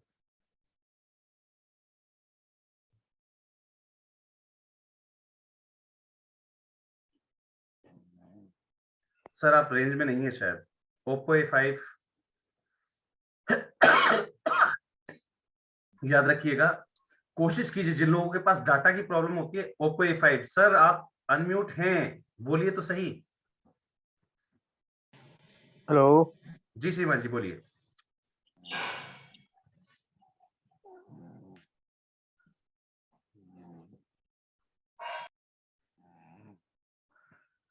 आवाज नहीं आ रही सर। कोशिश कीजिए, जिन लोगों के पास डाटा की समस्या रहती है ना, वो लोग अपने आप अपना जो वीडियोस है ना उसको बंद रखा कीजिए। आपकी वीडियो बंद रहेगी ना तो आपका डाटा सेव रहेगा, क्योंकि मीटिंग ज्यादा से ज्यादा 1 घंटा तो लगभग हो ही जाता है। तो ऐसे में अगर आपका वीडियो भी ऑन है तो आपका डाटा ज्यादा खर्च होता है। और जिनके यहाँ वाईफाई लगा उन्हें टेंशन लेने की जरूरत ही नहीं है। और वैसे वाईफाई आपके सबके पास होना चाहिए, तो इससे टेंशन नहीं रहती है। अपना ट्रस्ट झारखंड, सर अपने आप को अनम्यूट कर लीजिए। अपना ट्रस्ट झारखंड, अपने आप को अनम्यूट कीजिए sir. Good evening sir. Good evening जी, कैसे हैं आप? हाँ ठीक है सर, ये कह रहा था कि मैंने बंधन बैंक अकाउंट खुलवाया लेकिन काफी उसमें परेशानी हो रही है, हाँ हाँ। जिसमें काफी सारे, जैसे मैंने कोई मिनिस्ट्री में अगर कोई अप्लाई वगैरह करता हूँ तो वहाँ स्टेट बैंक, HDFC बैंक, सारे बैंक शो करते, लेकिन बंधन बैंक शो नहीं करता। सर मैंने बैंकिंग के लिए हम कल बात करने वाले हैं। कल प्रॉपर दिन सर पूरा सर रहेगा मैं बैंकिंग के ऊपर ही। हाँ जी, आज सिर्फ प्रस्तावना सॉरी का सर, दिवस था। मैं थोड़ा लेट ज्वाइन कर पाया सर, इसीलिए सर। कोई बात नहीं सर, कल हम बात करेंगे बैंकिंग के ऊपर ही। ठीक है जी, कल आपकी ठीक सारी है सर, समस्या का थैंक यू। समाधान किया जाएगा जी। Okay sir, thank you sir. Oppo A5 sir, last chance दे रहा हूं, अपने आप को अनम्यूट कर लीजिए। हेलो। जी कहिए सर। हाँ सर, आवाज जा रहा है मेरा? जी बिल्कुल आवाज आ रही है अब आपकी। हाँ सर, ये बोल रहा था, जी मेरा एक वही सेक्शन 8 कंपनी है, ओके। और मेरा बैंक खाता खुल गया है, और मैं 1 साल, लगभग 1.5 साल हो गया ये। मेरा वो मैंने मैंने एक्टिविटी चालू है मेरा, और ट्रांजैक्शन भी चालू हो गया है। ठीक है। तो मैं तो, और जैसे आप सर बोल रहे थे सलाहकार समिति का गठन करना है, हम्म। तो मैं तो गठन नहीं किया हूँ सर, कैसे होगा वो? सर बैक डेट में रेजोल्यूशन तो पास करना है आपको। हाँ हाँ, बैकडेट में रेजुलेशन पास कर दूंगा। आप सेक्शन 8 में 2 डायरेक्टर ही तो होंगे, 2 या 3 या 4 है ना? ठीक है। हाँ, दो एक डायरेक्टर सर, रेजुलेशन दो। बैक डेट में पास कर लीजिए, रजिस्ट्रेशन की डेट और बैंक खाता खुलने की डेट के बीच में से, रजिस्ट्रेशन की डेट और जिस दिन आपका बैंक खाता खुला है उनके बीच की किसी भी डेट में एक रेजुलेशन पास करके रख लीजिए, और अभी गठन करके रख दीजिए उसका, छुट्टी। और सर, जब बैंक वाले में जब खाता में खुला था, हाँ तो हाँ। मैं उनको जो रिजर्वेशन में दोनों डायरेक्टर का मैंने हाँ रिजर्वेशन बना के, वहां दो के ही साइन होते हैं। हाँ, बना के दिए हैं सर। हाँ उसमें सर दो के ही और साइन होते हैं। सर सर वहां इस और सलाहकार ज्यादा समिति का करें। काम नहीं होता, बैंकिंग प्रोसीजर में आपकी सलाहकार समिति का कोई काम नहीं होता। ठीक है जी, ये सर आपकी सर अपनी वर्किंग, जो आगे आप वर्किंग करेंगे ना, सोशल सेक्टर में वर्क करेंगे, वहां काम आएगी आपकी ये समिति। बताऊंगा हम सर उन सर चीजों के सर बारे में भी। सर, और एक चीज है, जी जैसे सर, अभी जैसे मेरे को वो लोग दिए हैं, इंटरनेट बैंकिंग दिए हैं, corporate internet sir, banking, bank के बारे में हम कल बात SBI। करेंगे। सर बैंक के बारे में हम कल बात करेंगे, आज हम प्रस्तावना पे बात करेंगे। थैंक यू सर, जी थैंक यू। मनीष दास जी, अपने आप को अनम्यूट कर लीजिएगा। हाँ नमस्कार सर जी, मनीष बात कर रहा हूँ। जी श्रीमान जी सर बताइए। हमने सेकंड क्लास में जो पढ़ा था बायोलॉजी के बारे में, जी तो मैं दरियागंज गया, हम्म। ठीक है, बट वहां वो कह रहे हैं कि यार ऐसा कोई कहीं पे लिखा ही नहीं है कि आप इतने सारे चीजों को डलवाओगे। सर उनसे पूछिए इनको, भैया आपके यहाँ पर ये लिखा है कि मैं चेंज नहीं करवा सकता क्या? आप उनसे सीधा सवाल कीजिए कि मैं अपनी प्रस्तावना को चेंज नहीं करवा सकता, ऐसा आपके यहाँ पर कोई नियम है तो मुझे लिख के दीजिए, बात खत्म हो गई। बोला मैं तो सॉरी पागल हूं, सर, मुझे थोड़ा 25 के डिस्टर्ब 25 करना डलवाने चाहेंगे। हैं। नहीं आप साहब कह दीजिए, सर मैं पागल हूं और मुझे 250 लिखवाने हैं, बात खत्म। आप नहीं लिख के दे सकते, चेंज नहीं कर सकते, मुझे लिख के दे दीजिए, बात खत्म। उसके बाद बोला मैं RTI के माध्यम से आपकी नौकरी भी खा जाऊंगा और मैं लिखवा भी लूंगा। सर हमारे सब रजिस्ट्रार ने, हम भी गए थे बायोलॉजी चेंज कराने के लिए, सॉरी सर डिस्टर्बेंस के लिए, तो कोई बात नहीं उन्होंने भी यही कहा कि सर ये चेंज नहीं होता है, चेंज नहीं सर। कर पाएंगे हम। उन्होंने कहा कि आप नया बनवा लीजिए। सर ट्रस्ट में है आप, किसमें है? ट्रस्ट में। सर ट्रस्ट के लिए मैंने आपको क्लियर कहा था कि ट्रस्ट के लिए नई ट्रस्ट डीड बनती है यूं की यूं। ट्रस्ट के लिए तो नई ट्रस्ट डीड टाइप होती है सर, यूं की यूं बकायदा। ट्रस्ट तो में वो बिल्कुल जो सही कहा पुराना आपने। रजिस्टर, नहीं नहीं नहीं, जी। पुरानी सर रजिस्टर्ड है आपकी। अमेंडमेंट ऑफ ट्रस्ट के नाम से दोबारा टाइप होती है। बहुत सारे लोगों को इस चीज नॉलेज है ही नहीं। देखिए दिक्कत आपको क्यों आ रही है, क्योंकि कंसल्टेंट सही अवेलेबल नहीं है। जो लोग वकील के रूप में आपकी ट्रस्ट या सोसाइटी रजिस्टर करवा रहे हैं, या फिर जो लोग मीडिएटर के रूप में आपकी ट्रस्ट और सोसाइटी रजिस्टर करवा रहे हैं, उनको नॉलेज नहीं है। समस्या इसलिए आ रही है आप लोगों को। अमेंडमेंट ऑफ ट्रस्ट के नाम से आपकी एक ट्रस्ट डीड दोबारा टाइप होगी, और वो आपकी जो मुख्य ट्रस्ट की ना, जो मेन ट्रस्ट डीड है, उसके साथ जमा हो जाएगी।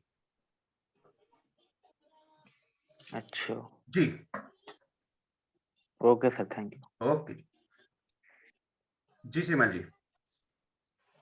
सर जैसे जैसे मैंने अपनी एनजीओ रजिस्टर करवाई थी ना, वो करवाई थी, हमारा जो वर्क एरिया दिल्ली था, ठीक है। फिर उसके बाद मैंने फिर एक ना दोबारा से एक मतलब रेजोल्यूशन पास किया था कि हम इसको वर्क एरिया ऑल इंडिया कर रहे हैं। तो उसके लिए मैंने ऑलरेडी कंप्लेंट डाल रखी है, तो उसमें मेरी ऑलरेडी फाइल जा चुकी है। अब हम जो ये सलाहकार का जो बनाएंगे, टीम सदस्य रेडी करेंगे, तो उसमें क्या दिल्ली वाले स्टेट होंगे या दिल्ली के बाहर वाले भी हो सकते हैं? नहीं, कहीं से भी रखिए सर, सलाहकार समिति कहीं से भी हो सकती है, उसका कोई मायने नहीं रखता। आपकी संस्था स्टेट लेवल वर्क कर रही है, नेशनल लेवल वर्क कर रही है, उससे कोई फर्क नहीं पड़ता उस चीज के ऊपर। सलाहकार समिति होती है केवल, वो उसके सदस्य किसी भी राज्य से हो सकते हैं, उससे कोई फर्क नहीं पड़ता। Okay sir. अब बाकी मैं कल दोबारा वहां जाऊंगा, अगर उनसे मेरी बात होती है तो ठीक है, नहीं तो फिर मैं सीधा रजिस्ट्रार ऑफिस से बात करूंगा कि एक्चुअली क्या आज आप एसडीएम से आई बात नहीं थी। कीजिए डायरेक्टली, क्योंकि सर मुझे चेंज करवाना है, बस करवाना है, बात खत्म। और ये लोग नहीं कर रहे हैं। एक्चुअली दरियागंज की जो मैडम है मीना श्रीवास्तव है, एक्चुअली वो आई नहीं थी। मैंने उनसे बोला कि ठीक है, अगर आपको समझ में नहीं आ रहा कोई इशू नहीं है, आप मुझे डायरेक्ट मैडम से बात करने दीजिए। बट मैडम आज आई नहीं थी। अगर कल मैं दोबारा जाऊंगा, अगर उनसे मेरी बात होती है तो मेरी या बात फिर करवा मैं आपको दीजिएगा, सर। मेरी बात करवा ठीक सर, ठीक है, ठीक, okay, thank you sir. Okay. आयाम फाउंडेशन, अपने आप को अनम्यूट कर लीजिएगा जी। जी श्रीमान जी बताइए। नमस्ते सर, कैसे हैं? नमस्कार कैसे हैं जी, सर? बस सब कुशल मंगल जी। बताइए सर आपका प्रश्न। सर जी, मेरा प्रश्न ये है कि अभी मेरे साथ एक प्रॉब्लम आई कि मैंने 12 ATG जो है वो प्रोविजनल लिया हुआ था। सर मैं और 12 अभी जब ATG पर चर्चा नहीं कर रहे हैं हम लोग आज, संबंधित प्रश्न ही अच्छा, लिए जाएंगे। 12 ATG का दिन आएगा, इस सीरीज में है, हम उस दिन बात करेंगे सर उस पर। नहीं सर, ये बायोलॉज से ही रिलेटेड है कि जो क्या? मैंने लगाया था, तो वो मेरा ये कह के रिजेक्ट कर दिया गया कि भाई आपके जो ट्रस्ट डीड में है हाँ। बहुत ज्यादा बायोलॉज डाले हुए हैं, ठीक है। और अभी एक कोई हाई कोर्ट का जजमेंट आया था, उसमें बताया गया कि देवस्थान विभाग में रजिस्ट्रेशन करवाना राजस्थान के अंदर कंपलसरी है, जितनी भी संस्थाएं हैं, तो हम आपको वो नहीं दे सकते। क्या पहले करवाना जरूरी परमानेंट है? उन्होंने बताया कि कोई अभी कुछ दिन पहले, 2 महीने पहले, कोई हाई कोर्ट का एक जजमेंट आया था, उसके हिसाब से राजस्थान में जितनी भी जो एनजीओ हैं, तो उनका रजिस्ट्रेशन देवस्थान विभाग में करवाना कंपलसरी है। बिना देवस्थान विभाग, सर देवस्थान विभाग, देखिए आपकी संस्था अगर रिलीजियस ट्रस्ट है, ठीक है, तो रिलीजियस ट्रस्ट आज से ही नहीं, पहले से ही है। जितनी भी रिलीजियस ट्रस्ट है उनका देवस्थान विभाग में रजिस्ट्रेशन जरूरी हो जाता है। नहीं सर, मेरी पब्लिक चैरिटेबल ट्रस्ट है sir, sir public charitable trust है अगर आपकी, तो वो गलत कह रहे हैं आपसे फिर। और उन्होंने मेरा फाइल मतलब नहीं, जो भी आपके पास आपका नहीं, सुनिए, ये आपने 12 ATG किससे फाइल करवाया सर? ये सर मैंने एक सीए थे और उनसे करवाया था 12 ATG। मैं बता देता हूँ उन्होंने कहाँ गलती की है। वहां पर एक कॉलम पूछा जाता है, ट्रस्ट के ऑप्शन पूछा जाता है, रिलीजियस है कि पब्लिक है, पब्लिक चैरिटेबल है, ठीक है। उन्होंने गलती से वहां पर रिलीजियस को सेलेक्ट कर दिया है, ठीक है। इसीलिए उन्होंने आपसे मांगा है देवस्थान विभाग का रजिस्ट्रेशन, और इसलिए उन्होंने आपकी 12 ATG की फाइल पेंडिंग जो है रिजेक्ट कर दी है। ये मेन कारण है। सर मैं कमिश्नर साहब से करीब मेरा 1.5 घंटा मीटिंग हुई थी। उन्होंने मेरे सारे मैं जो काम कर रहा हूँ पिछले 5 साल का डेटा वगैरह, जितने भी डॉक्यूमेंट मांगे थे, मैंने सारे दिए। और ये पॉइंट तो कहीं उन्होंने मेरे को बताया नहीं कि भाई आपने जो ये है रिलीजियस ट्रस्ट का वो डाला हुआ है। बस सिर्फ और सिर्फ ये था कि अभी कोई एक जजमेंट आया 2 महीने पहले, उसी के बेस पे हम रिजेक्ट कर रहे हैं। 2 दिन बाद में उन्होंने रिजेक्ट कर दिया सर। उन्होंने सर आपको कोई वो दिया है, नोटिस दिया है उसका? हाँ सर, नोटिस आया, बकायदा मेल पे नोटिस आया। मुझे आप व्हाट्सएप कर दीजिएगा, ठीक है जी सर, मैं करता हूँ। धन्यवाद sir, thank you sir. Okay. Sneha V, अपने आप को अनम्यूट कर लीजिएगा। Hello, sir. My Hindi is not that good, so can I communicate in English? Yeah, ma'am, please. You may communicate in English Yeah. also. No problem at all. Thank you, sir. Sir, first of all, I would like to thank you for putting such a valuable videos in YouTube. So just by seeing your YouTube and your inspirational speech, I've started filling this traffic awareness program, right? Yeah, That ma'am. project I've started filling on my own with all my PDFs. Okay. So all these days I was just depending on the other, the local people thing. I used to pay them and get the PDF from them to apply all these CSR grants. Okay. And thanks for you, especially to encouraging everybody to do their work on their own.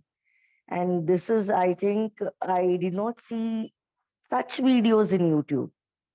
Ma'am, So it's my thanks for that fortune. It's my inspiration. fortune that I am here to serve you better, because you Thank all you. of are the gods for the poor and needy peoples. All the NGO owners who are serving in the nation, serving for the nation, are all of you are precious for me. And it's my ये मान के चलिए मेरा सौभाग्य है कि मैं आप सब लोगों की सेवा कर पा रहा हूँ, क्योंकि आप लोग जरूरतमंदों के लिए भगवान हैं, और आप लोगों की सेवा करने का मौका मुझे मिला, ये मेरे लिए बहुत बड़ी बात है। Thanks a lot, Thank you, ma'am. sir. Thanks a lot for the Thank you, sir. appreciation. Sir, surely I'm liking all your videos, and I'm just commenting also. And the thing is, like in the previous video, what you said, I just want to care with some environmental issue. The river has to be cleaned. Okay, for that issue, you said in the last video, like if I take the letterhead of the NGO to MP, Yes. that has to be solved. Yes. So can you just suggest few more, like already, ma'am, that concept is pending, and the date is 23rd. On 23rd of January, we will discuss about the letter drafting, and 24th we will discuss upon the letters to banks and MPs. So that is pending, ma'am. Kindly wait and be online with us. Okay, we will discuss about the same on the in this series. Sure, sir. Okay. And one more thing about the amendment, sir. Yeah. See, 1 or 2 days I had been to the sub-register office, and the local people over there, the Xerox fellows and all, what they said to change the amendment also for the second time, because like the vice president might have resigned one time. Yeah. Due to death or some other reason, few people will be gone out of this NGO board thing. Okay. So for doing the amendment, they're asking again to change the sub-register office.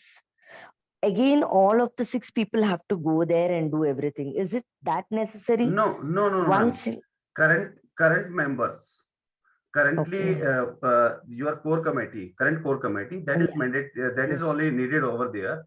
Okay. With their resolution that they all are satisfied with the amendment in resolution. Okay, sir. Yeah, you have to make an application that they all are agree to make the amendments in our NGO resolution, NGO rules and regulations, and that is sufficient only. No problem. No need to carry them, the older persons or the resigned persons over there. That is not mandatory. Okay. If there is any problem, you can give me a call on the same spot. Okay, and you can give a call to the official over there. I will talk to him. Sure, sir. Because my doubt is, state to state, will it change? Yeah. Or is it same? Yeah, no. Rules are different in every state. Okay. In every state, some procedures are different. Okay. So don't worry, ma'am. Wherever you are, sir. No problem at all. You may Sure, go to the office and you can give a call to me directly. Okay, Sure, I will talk sir. to the office. Thank you, sir. Thank you very much, sir.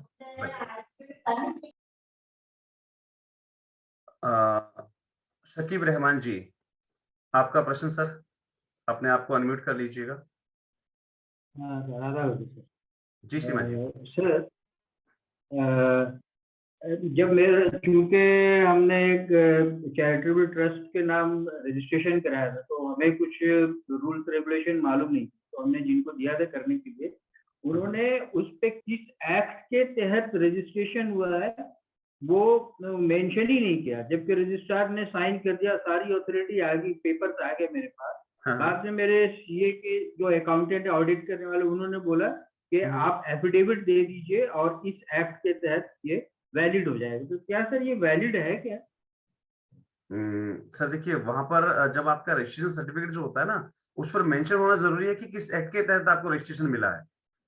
Trust act पे clearly लिखा रहता है कि आपकी trust जो है वो 1860 के अंतर्गत रजिस्टर्ड की गई है। आपकी जब सोसाइटी होती है तो वहां पर लिखा होता है 1858 के अंदर या 1860 के अंदर रजिस्टर्ड की। तो एक्ट जरूर मेंशन होना चाहिए सर, ये जरूरी है। सर वो मैंने आपको पेपर मैंने भेजा था जब मैं आपसे जुड़ा था, तो उसमें आप देखेंगे कि जो एक पेपर है वो एफिडेविट किया हुआ है। मुझे एक बार ना सर, मुझे एक बार अभी आप पर्सनली व्हाट्सएप कर दीजिएगा, मैं एक बार ध्यान से देख लेता हूँ चीजों को। ठीक है जी? जी सर। जी, ओके सर।